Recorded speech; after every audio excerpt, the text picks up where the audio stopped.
but nobody's printing. Diana Taurasi was right. This kid's on the wrong team.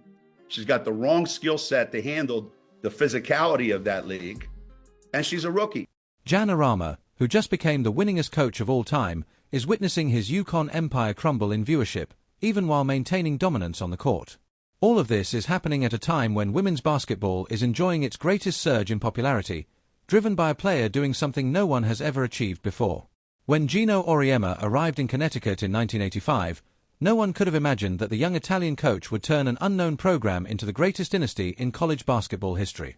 The numbers are almost unbelievable: 11 national championships, 22 Final Fours, and over 1,000 wins.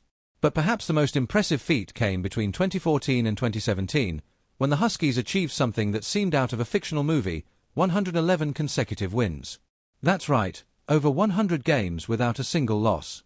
To put this in perspective, not even the greatest men's teams, with all their glamour and media attention, came close to this extraordinary feat. However, it wasn't just the numbers that made UConn legendary.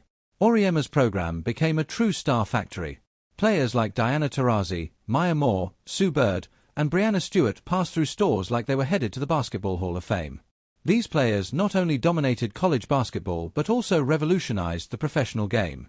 And when it seemed like UConn had reached its peak, the program reinvented itself season after season, decade after decade. The public no longer wondered if UConn would win, but by how many points. But in 2021, something happened that would change everything. Paige Bueckers arrived in stores, carrying expectations so high they could have crushed any 18-year-old athlete. The nation's #1 recruit was about to enter a program where excellence was simply expected. Yet, in her first season, Paige did something no other freshman had done in 50 years of women's college basketball. She was named the country's best player by the Associated Press. Her combination of scoring ability, supernatural court vision, and natural charisma dominated on the court and earned her millions of followers on social media. Paige's impact was so significant that when the NCAA changed its name, image, and likeness (NIL) rules, she became one of the country's most valuable college athletes. Gatorade and Nike were quick to sign contracts with this rising star who seemed destined to elevate UConn's legacy to even greater heights. Then, in December 2021, the unthinkable happened. Paige suffered a knee injury. Surgery followed, and suddenly, the player who seemed poised to become the next big name in women's basketball was forced to watch from the sidelines. Paige's absence would last not just months, but entire seasons. Meanwhile, as she worked to recover, a new star was emerging in Iowa, forever altering the landscape of women's college basketball. Caitlin Clark wasn't just playing basketball, she was redefining the game. Her half-court shots, once thought reckless, began falling with startling regularity. Soon, what seemed like madness became her trademark. And it wasn't just her long-range shots that made Clark special. Her numbers began to stack up in ways that seemed almost unbelievable.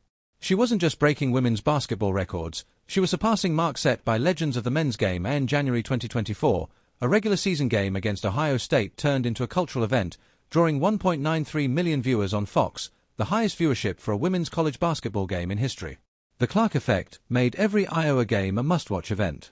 Tickets sold out in minutes, packed arenas became routine, and her jersey became one of the best-selling in all of college basketball, even surpassing the sales of male athletes.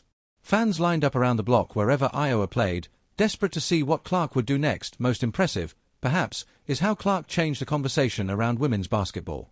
It was no longer a question of whether she was comparable to men's players. Clark had created her own category. People didn't watch her games out of obligation or to support women's sports. They watched because they didn't want to miss the next magical moment. While Clark dominated headlines and set viewership records, an uncomfortable question began to emerge in the halls of UConn basketball history. College basketball has always been full of fierce rivalries, but the contrast between Paige Bueckers and Caitlin Clark offers something different, something that transcends traditional comparisons. On one side, you have Paige, the heir to the greatest program in history, trained to continue a legacy of legends. On the other, you have Clark, a revolutionary who built her own empire from scratch in Iowa, breaking records and rewriting the unwritten rules of how the game is played. The timing of these two stories made the narrative even more intriguing. While Paige was sidelined due to injury, Clark's meteoric rise filled the vacuum. The media fell in love with her narrative, and her spectacular style of play generated instant headlines and viral videos. She wasn't just playing basketball, she was transforming it. Now, Geno Auriemma, the coach who just became the winningest in college basketball history, is facing a new challenge. In press conferences, his responses have carried a different weight. It's not anger or resentment, but rather a deeper frustration, the challenge of seeing the program he built over 4 decades begin to lose its magnetic pull, even as it continues to win. After a particularly convincing victory, Auriemma let slip something that had been on his mind for a long time. "We built something special here," he said, his voice a mix of pride and concern. "Sometimes it seems like people just assume our victories are guaranteed, that there's nothing special about watching UConn play anymore."